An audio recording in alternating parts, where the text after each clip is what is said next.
I am always impressed with how poorly a job Karoline Leavitt can continue to do. But I guess I should give her a little bit of credit, even though I don't want to. Most presidential press secretaries, they don't have two presidents to deal with. And that is her dilemma, not only defending the indefensible actions and statements of Donald Trump, but of Elon Musk as well, who is running around high on ketamine, screaming about chainsaws. So yeah, her job is probably a little tougher than usual, but she's doing a really bad job of it. And she's certainly letting it get to her, which is exactly what we saw when she was caught in a lie about DOGE, just threw an absolute temper tantrum and started yelling at the media, which I guess is her go-to move.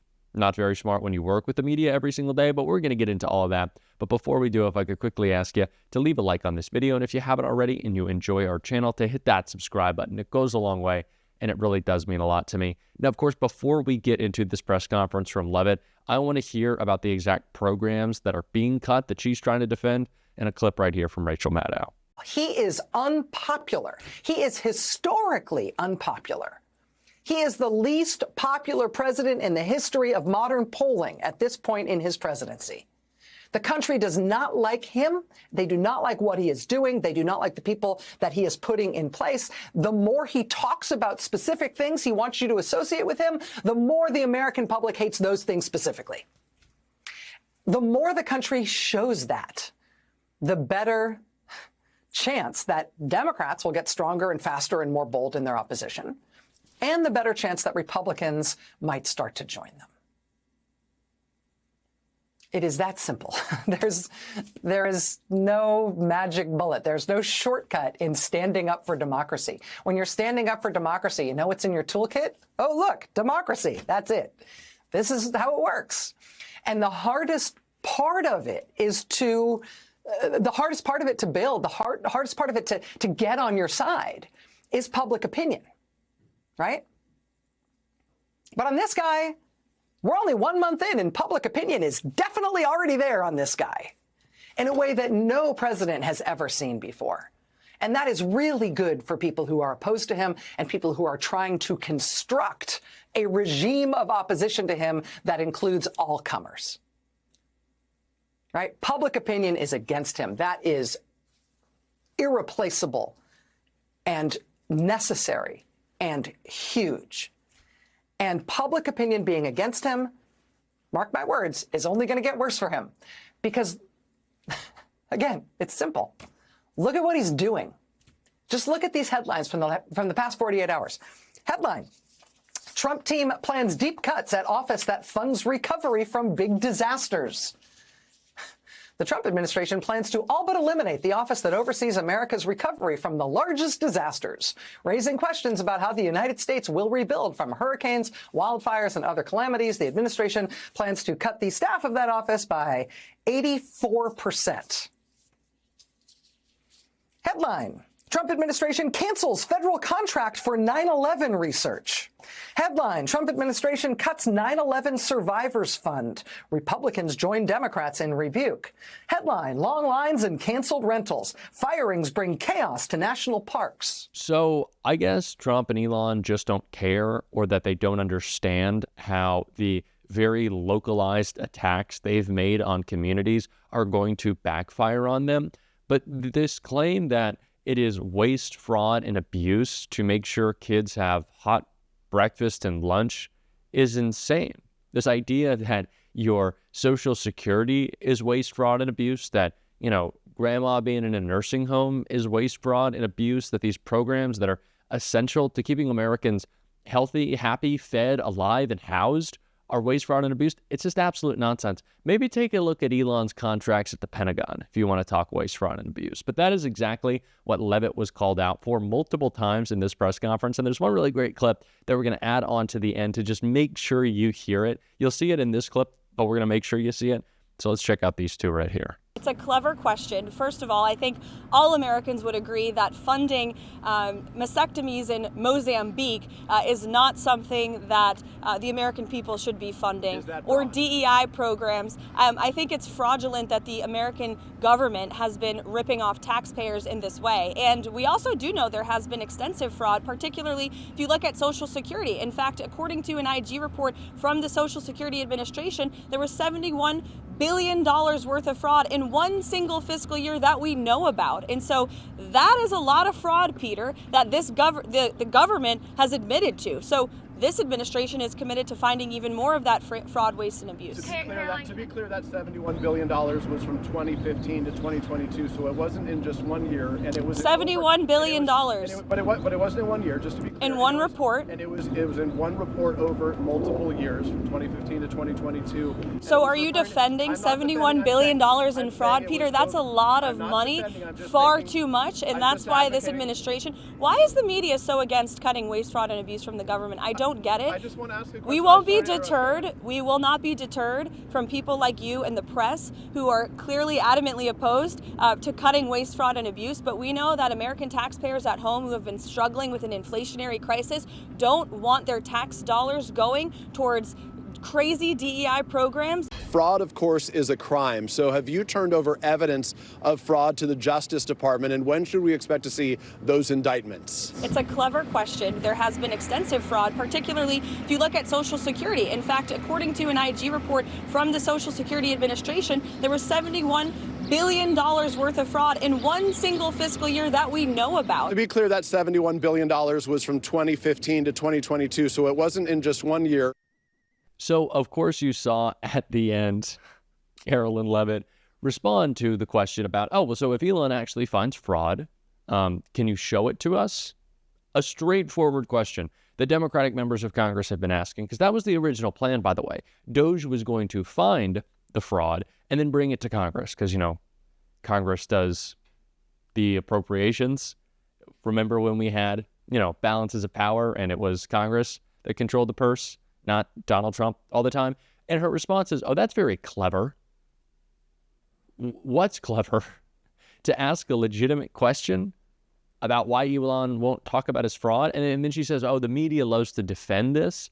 I mean, you're just lying. And she was clearly lying right there about the scope of what they're getting rid of. It's just like when Elon said that they slashed an $8 million contract or an $8 billion contract. And in fact, it was only an $8 million contract. These people are liars. They are illegitimate. And of course, they're criminals and they're corrupt.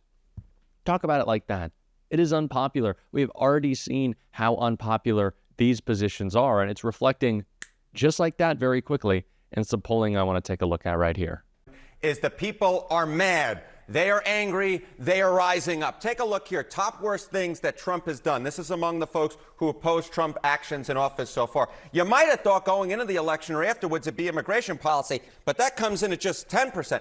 Check out on this side of the screen, though. I'm coming over to Mr. Berman's side. Musk, DOGE, or the funding freezes, right? These funding cuts. Look at that. That takes the cake. 24%. That is the top answer amongst those who oppose Donald Trump's actions in office, saying it is the worst thing that he has done so far. It's Musk, it's DOGE, it's those funding cuts. The people are mad, and if last night is an example, that town hall, they ain't going to take it anymore. Okay, this is among those who oppose Trump's actions in office. Is there a difference, sort of, across party lines? Yeah, okay, so let's zoom in on Elon Musk, right? We're going to zoom in on Elon Musk, DOGE, and the access, of course, they have to the data. This is from our poll. The most significant Trump action this term so far. Look at this. Democrats are more angry about this than Republicans are happy about it. Look at this. Democrats, 18% say that the Musk, DOGE, access to data is the most significant action so far for Trump this term. Bring it over to this side of the screen. Look at this. Just 9% of Republicans say that Musk, DOGE, and the access to data is the most significant Trump action so far. It should be no surprise to anyone that going after the most essential programs in America is going to result in a little bit of backlash, and especially when those programs are mostly in red states. People who thought that they were getting, you know what, $1.50 eggs, and now they're $8.99 or like $10, and Donald Trump doesn't really seem to care because he's got the Gulf of America now, and that's what he's touting around. I love a meme I saw. I should probably post it on the channel feed of someone going to the grocery store and their eggs are $10. And they're like, actually, have you seen this? Those eggs are now $1.50, and they're showing the Gulf of America. It's like Donald Trump doesn't care. He wants to fight culture wars to distract you. But when you're going to the grocery store every day, not every day, but you know what I mean. It's difficult to be distracted from that. The prices, the sticker shock that you're interacting with every single day, that Donald Trump insisted was the most important thing on the campaign trail. What's happened to that? What happened to that guy? Where did he go? I know his brain is deteriorating every day, but I'd love to check in with him. Although I don't actually want to check in with Donald Trump. But no, we have to continue to talk about how localized these issues are, because that's exactly what they are. They're affecting real people in communities every single day. And someone who did a great job covering that, as we saw in the beginning of this video, and I want to check out a bit more of, was Rachel Maddow right here. President Trump. The commissioner says not having access to critical funds is causing economic hardship for Maine farmers. Federal cuts hit the Bonneville Power Administration the hardest. They lost about 20% of their workforce. Nonprofits in Michigan are trying to survive a stop work order issued by President Trump. This is a team that services some of the most at-risk youth in the Bay Area. It's a lot of young people who are particularly vulnerable, who have been abused, exploited. Yesterday, they got a notice from the federal government to stop work on their contract to provide legal services to their young clients. What could a mass federal layoff mean for local forecasting for all of us? We've got cold weather advisories. NBC5 Storm Team starts many mornings with thorough forecasts to help you plan your day. And most of the data they share comes from scientists and meteorologists here at the National Weather Service in suburban Romeoville. Concern is growing that job cuts could be coming and what that would mean for local forecasting. The information depends upon having the people in place. This is not something happening in Washington. It's your neighbors. It's your neighbors. That's what local news looks like. A little slice of it just today. I really think that they are trying to make it so the laws of politics no longer apply, because we no longer have politics, right? So the public hating what they're doing will no longer matter, because they don't intend to ever have to answer to the public ever again. I think that is ultimately what they are aiming at. But that's what they're aiming at. It doesn't mean we're there yet. And right now, in our time today, the unpopularity of what they're doing really does create real political pressure at the source to stop him, to at least slow him down. This is exactly how we need to be making the case against what Donald Trump is doing. It is impacting real people, and you're next in every way, shape, and form.